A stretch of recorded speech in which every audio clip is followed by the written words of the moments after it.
It's a huge honor to have a producer Boney Kapoor with us. His movie is coming up, Tevar, and he is very excited about the film. His brother Sanjay Kapoor and son Arjun Kapoor have told us that it's very rarely that he has participated in the on-hand job of a producer, and that has happened for the first time as far as Tevar is concerned. So first of all, huge pleasure to have you back on Bollywood Hungama. And this is this true that this is the first film that you've really just participated in a huge way in terms of being on the ground? Perhaps they don't have memory of me doing Wo Saat Din, Hum Panch, Mr. India, Roop Ki Rani, Choro Ka Raja, and several other films which I was hands-on. Well, there were a few films where when I was doing multiple projects, so I couldn't have been on location for every film. Right. But Wanted, I was there almost all the time. But this film, I've been on location, on recce, on post. I mean, every aspect of this film, I have been there as a guardian to encourage Amit, to encourage Sanjay, to encourage Arjun, to be supportive of them, Sonakshi, Manoj Bajpayee, the entire technical crew, Lakshman.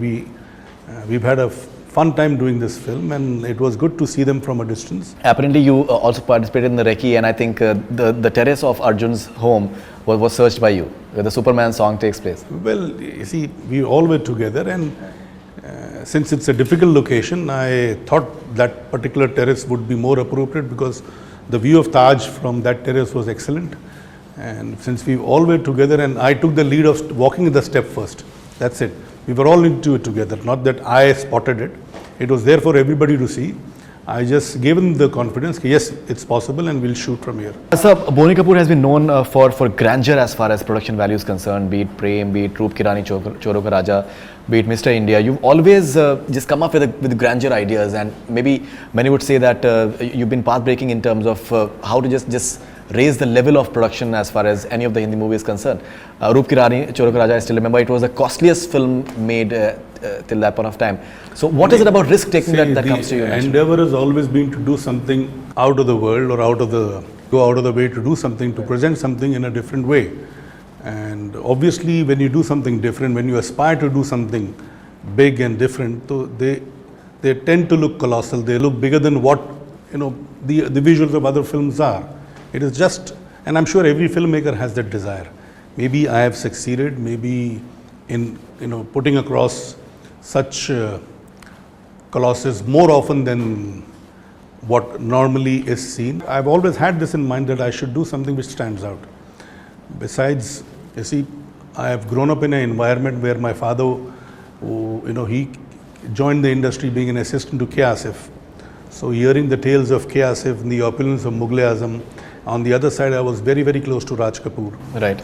So I used to spend many evenings with him, going up to early morning and hear all his ways of shooting films, making films, realizing what he dreamt of, seeing his films. So I've grown up basically hearing all these things. So obviously I imbibed all these qualities, and somewhere in my own way I've attempted to reach a level which I thought would match up to the things that I heard about these filmmakers. So be it Pukar when I shot in Alaska, be it Roop Ki Rani, be it Mr. India. Like Hum Panch was not of opulence, but it was again locations which created that environment. That Prem as well.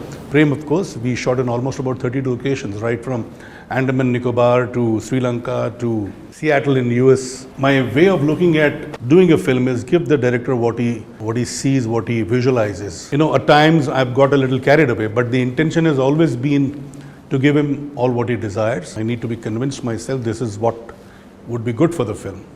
So I do my best, and perhaps that seed is there in me right from my childhood days after hearing the tales of Raj Kapoor and K. Asif, and I continue doing films in the same spirit and having the same intent in mind.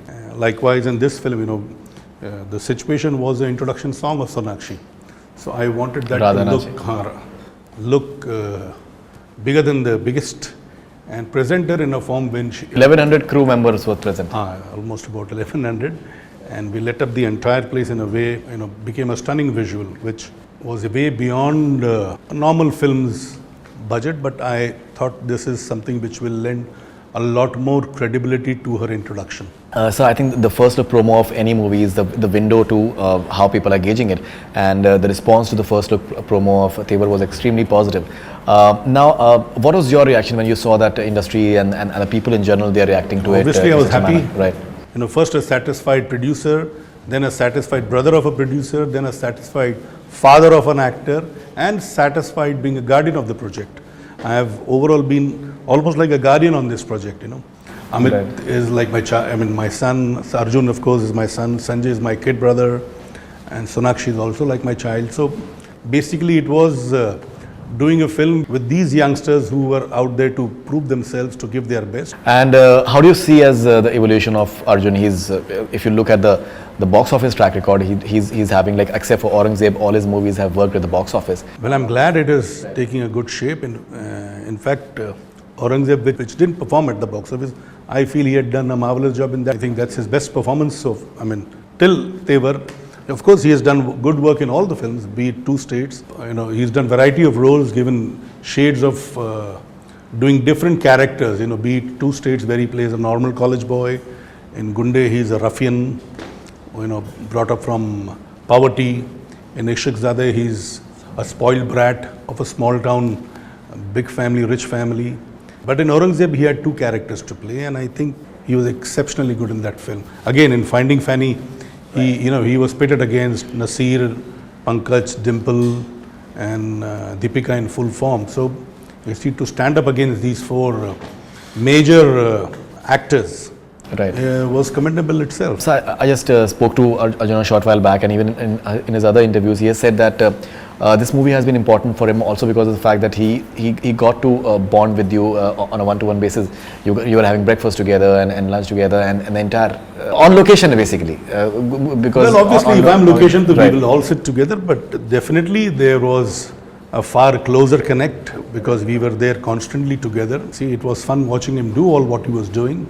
And every day I felt proud, every day I felt elated watching him doing what he was doing. And of course, any father would feel good watching his son do his work sincerely, competently, and giving his best. So that was overwhelming, and that was very, very satisfying. Every moment that I spent with him on the sets of Tevar was dil bharata tha, jigar badhta tha.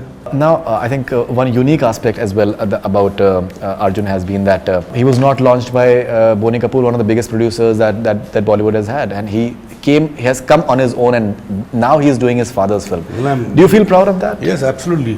Which father wouldn't feel proud? You know, he made it on his own. Of course, he had my blessings, my good wishes throughout. But this shows his mettle. This shows the kind of person he is, not depending on anybody. And sir, a lot is being said about Mr. India, the sequel, and all these things. So what is the latest that is happening on Mr. India? Well, definitely I do intend doing that film, but you know, Mr. India, if you recall, was done about 27-28 years back. Right. And even at that point of time, it was the biggest film to be made at that point of time. Absolutely. And if I've got to do a sequel to it, it's got to excel Bilkul. in all what we did in the earlier version. Bilkul. Today, of course, we have better techniques and everything is updated, upscaled. All those aspects are far more easier what was difficult then. But then even on the content level, we've got to rise above the earlier version. Sure. So we are working towards it. And at the same time, at that point of time, I had the resources to do the film the way I wanted to do it. You know, when films around that time were made for 30 lakhs, 40 lakhs, 50 lakhs, we had spent over 3.5 crores in that film. So today, if I've got to attempt that film, I've got to make sure I've got enough resources lined up. So I'm working towards it. God willing, soon, maybe after Tevar or after the next few films, I will be able to do. It definitely is my dream, my ambition to do a sequel of Mr. India.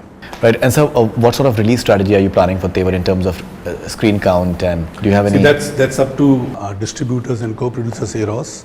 Obviously, I will give my inputs. My inputs will remain, but whatever the film deserves, it will get in terms of screens, in terms of properties, wherever perhaps it will get a wide release. You know, going by the response of the first look, the promos, and the music would get a wide release. Fantastic. Thank you very much, sir, for being on Bollywood Hungama, and looking forward to Tevar and your future ventures as well. Thank you. And Thank you hope for that having me. it's a huge success, sir. Thank you for having me. Thank you for having me. That's all we have from Bollywood Hungama. Keep on watching. Hi, this is Faridoon Shahryar. For the most interesting celebrity interviews, do subscribe to Bollywood Hungama. Keep on watching.